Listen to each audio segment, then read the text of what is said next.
autíčkem po koberci. Při otázce, tak proč to děláš, odpověděl ani neví.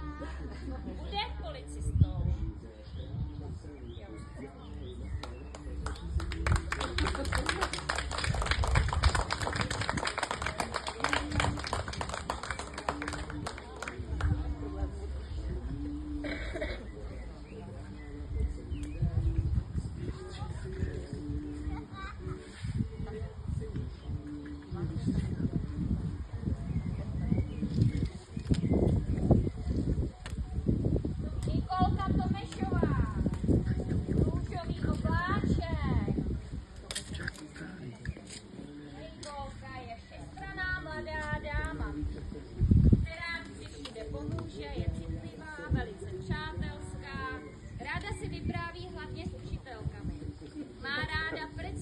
Odvedenou práci a trvá si na svém rozhodnutí.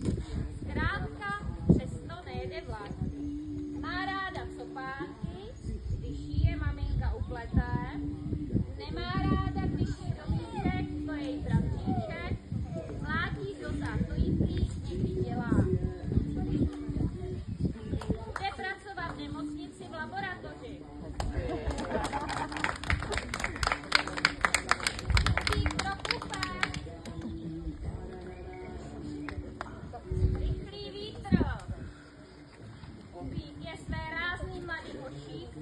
Nepřeslechnete.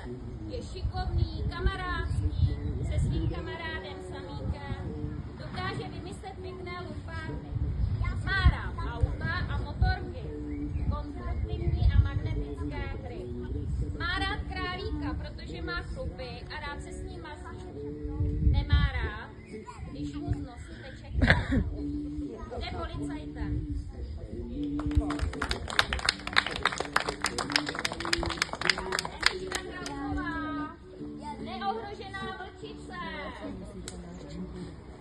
Temperamentní, živá, někdy až moc, jak se říká, je jí všude plno.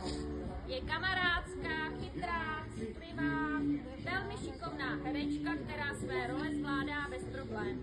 Je ráda obletovaná a středem pozornosti. Má ráda koťátka, protože si je může chovat.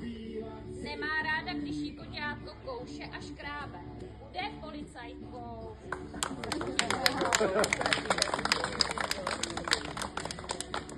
Jára Kadeřávek, šedý vlk. Je tichý, klidný, nenápadný pohodér, i když někdy to dokáže pěkně rozjet. Věci si rád dělá po svém, je kamarádský a velmi citlivý. Má rád hru s autíčky, nemá rád sedět doma. Bude řidičem kamionu. Kristýnka Sokolová, jemná luna.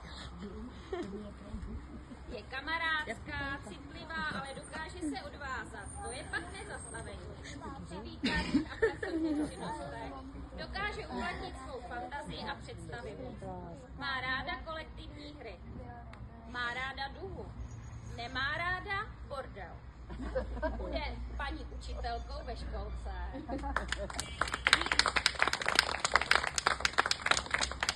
Mario Gabor, tichý šakál.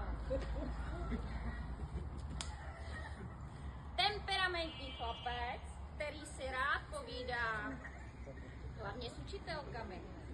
Baví ho kreslení, tvoření. Ve skládání puclí je mistr.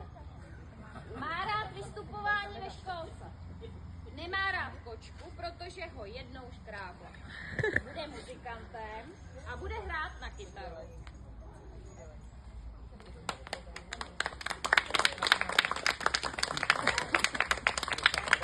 Barunka Pavelková, tančící lis. Je chytrá, má velkou, převelikou fantazii a představivost. Uvěříte jí všechno, co řekne. Ráda tvoří, do všeho se zapojuje s vervou a elánem. Tanec a pohyb jí naplňuje. Má ráda, když svítí sluníčko a může si na louce hrát. Nemá ráda, když prší a musí mít dešť. čím bych chtěla být, odpověděla. Já už to mám promyšlené s paní kuchařkou, že budu mít nádobí a uklízet ho.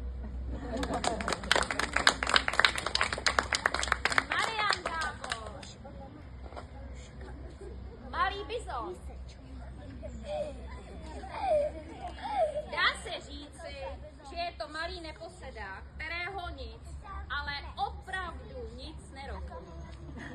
Má rád tanec, nemá rád dívání na televizi. Bude rapujícím zpěvákem.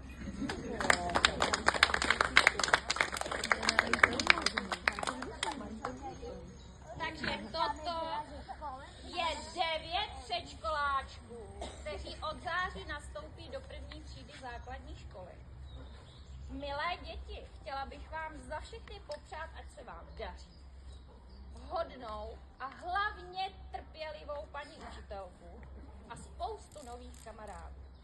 Vám rodičům děkujeme za hezkou spolupráci a pomoc při přípravě občerstvení. Děkuji také všem zaměstnancům mateřské školy. A nyní předávám slovo panu řediteli Tomáši Bačkovi a poté panu starostovi Martinu Bábkovi, se kterými potom společně se všemi vypustíme balónky. Krásné odpoledne všem. Já bych na tomto místě chtěl rád poděkovat všem